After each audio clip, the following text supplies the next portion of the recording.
Hello, okay now, and thank you for coming to my Sam Talk today.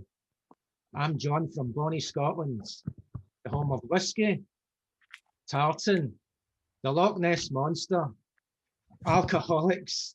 Trust me, we've got plenty of those. And me, a PWSS. That's a person who sounds Scottish. So let's continue. Okay, so just before I begin my talk, I think it's advisable that you all turn on your subtitles. My accent is not exactly easy listening. Okay, Johnny boy, let's go. Well, I started stammering at the age of 4, and I always thought it was caused by an argument between my parents, but I'm not sure.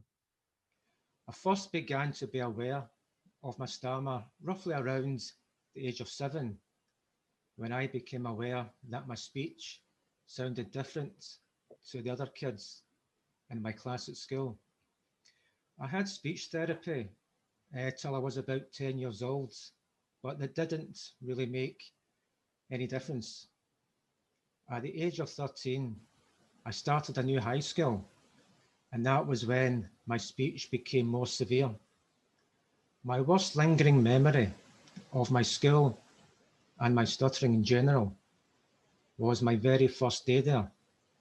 It was the biology class, and all the kids had to read 2 paragraphs from a textbook aloud to the entire classroom. I was sitting right at the very back, and as my turn kept approaching, the fear, tension, and nerves was unbearable. I just knew that I was going to stutter on most of the words, and that's what occurred. And then something happened. I came across the word blood, B-L-O-O-D, blood. A very simple enough word to say, but I couldn't get this word out, and I was stuck on the letter B.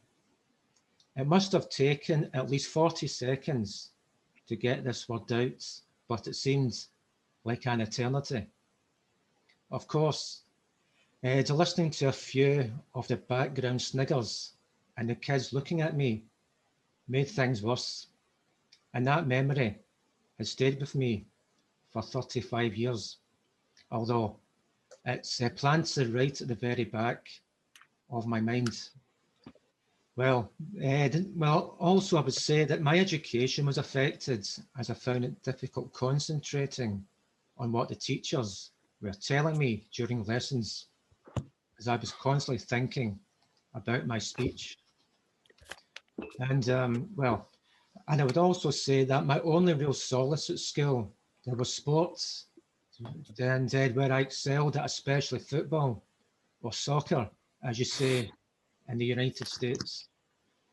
I was captain of the football team and one of the best players in the entire school. I even had a trial for a professional football team when I was older, but unfortunately, I wasn't quite good enough to play at a professional level. Nevertheless, at least I was good at something. Well, I left school at 16 and started working for a scrap metal company. Most of the guys were older than me, and I don't recall anyone making fun of my severe stutter, thankfully. Well, in 1990, when I was 18 years old, I saw an advertisement in the newspaper about an intensive 5-day speech course that promised to cure stuttering. The course was held here in Scotland, and I felt I had to give it a chance. My parents kindly paid for the course, which cost about £700. I think that was about $1,500 or so. There were people from all over the UK and Ireland there, and I think that was the first time I met other people that stuttered. The course was very intense over that 5-day period, and at the end of it, I was able, for the first time, to speak without stuttering. However, the technique I was taught felt unnatural. as I had to elongate every word and nod my head to the right like this with every word that I said. I felt self-conscious about that. And when I got back home to Glasgow, I was to throw myself into as many speaking opportunities as possible. Well, I went into a jewellery shop and I asked the sales assistant anything they could tell me about this expensive watch that I was wearing at that time, even although I knew everything about it. After 2 minutes of conversation, I blocked and repeated a couple of words, and I felt terrible. My overriding thought was one of guilt, as my parents paid for this course, and I felt that I let them down badly. The coming days and weeks, my speech was back to square one. I pretty much resigned myself to a lifetime of stuttering and decided I had to get on with my life as best I could. Well, and fast forward to the years 2010 to 2015. That 5-year period was a roller coaster. I got married, and then my wife gave birth to a son. Everything was great. And then that's when the bad things happened. In 2012 and 2013, she had 3 miscarriages. And then in September of 2013, I was diagnosed with cancer. The first 6 months of 2014 was spent with endless visits to the hospital to receive chemotherapy and then radiotherapy.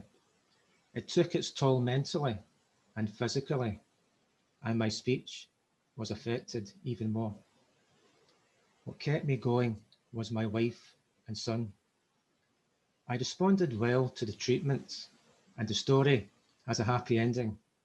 My wife gave birth to her second son in October 2015. Well, I counted my blessings.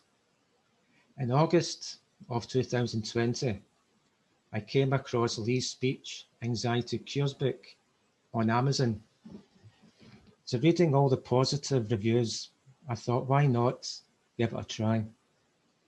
Reading the book, I was really positive that at long last I had something that will increase the fluency of my speech. I joined SAC and I was blown away by all the content on the site. And for $10 a month, it is terrific value. Lee very kindly gave me a number of Skype sessions, and that was of great benefit. I'm not the finished article, but every day and every week and every month, I know I'll get better. Despite all the great things that I have to say about Lee's book and SAC, it is not all peaches and cream. I'm having difficulty listening to my auto-suggestions when I sleep, as my wife is a very light sleeper. And I have something funny to say about that if anyone asks the question. I've also experienced a few other negatives. I joined a stuttering group on Reddit to post a glowing review of Lee's book to hopefully entice people to get the book. I was shocked that I was met with a volley of hostile comments, and I was quickly kicked out of the group the next day.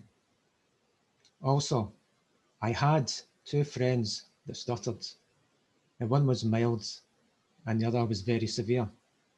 I've known them for over 20 years, and I told them all about the book, the crutches, SAC, etc.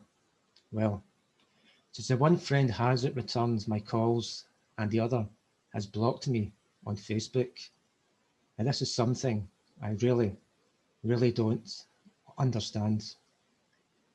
Well, I would be interested if anyone in the group has experienced anything similar. Well, folks, I think that's a wrap